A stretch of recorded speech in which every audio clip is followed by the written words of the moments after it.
Good morning. Today we're thinking about not being fearful and being courageous, and I want to share with you how this has been in my life. Sometimes life can be overwhelming. Things happen to us and we wonder how we're going to cope.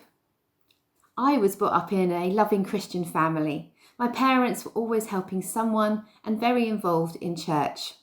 My brother and I were always taught how much God loved us, and I had no doubt that that was the case.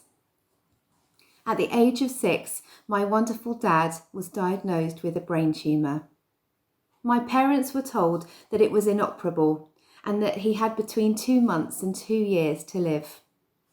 My dad was very poorly, and 2 months into his diagnosis, we went on holiday to Norfolk, where my parents loved to be.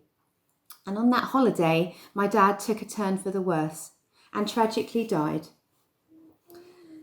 For him, he left us, but he went straight into the arms of his most wonderful father, who he loved with all his heart. Our lives changed from that day, and I always had a peace and was encouraged by my mum that Daddy was in heaven with Jesus, which helped me to cope with the situation. I remember going home after the holiday and feeling the emptiness of now not having Dad with us. But due to my mum's wonderful parenting and the love of family and good friends, especially from our church, I felt lifted up. 2 years later, although I had always believed in God, I truly became a Christian. I realised that just because I went to church, that didn't make me a Christian, and that I needed to come to God in repentance and to give my life to use as He wanted. I came to the realisation that God knew extreme suffering, as He sent His only Son to die so that I might live.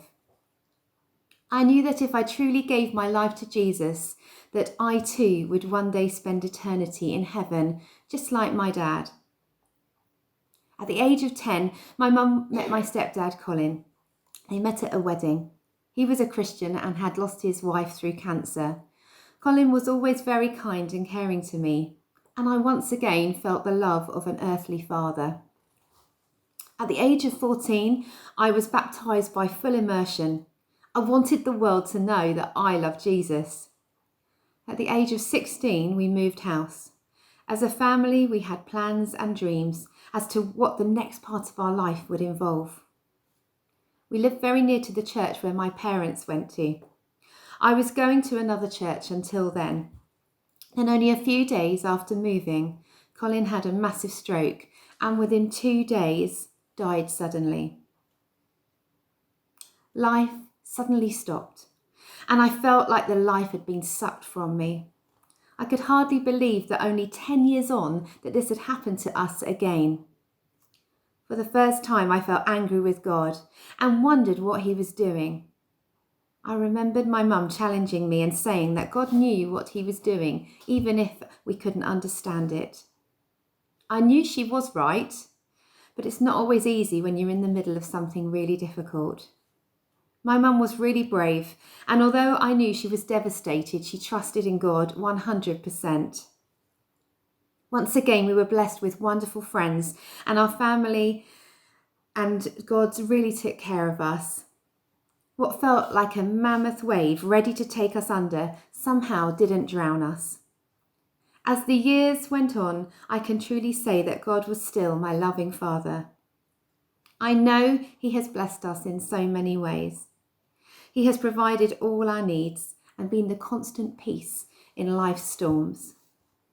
Since then, I have been blessed to become a teacher, be involved in some wonderful churches, and go on to marry my wonderful husband and have my 2 amazing girls. God has been good to me. And the poem of Footprints really sums up how I feel. One night, a man had a dream. He dreamed he was walking along the beach with the Lord. Across the sky flashed scenes from his life. For each scene, he noticed 2 sets of footprints in the sand, one belonging to him and one belonging to the Lord.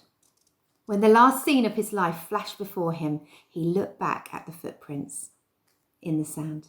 He noticed that many times along the path of his life, there was only one set of footprints. He also noticed that it happened at the very lowest and saddest times in his life. This bothered him, and he questioned the Lord about it.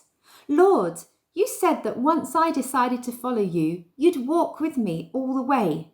But I have noticed that during the most troublesome times in my life, there is only one set of footprints. I don't understand why when I needed you the most, you would leave me. The Lord replied, My son, my precious child, I love you and would never leave you. During your times of trial and suffering, when you see only one set of footprints, it was then that I carried you.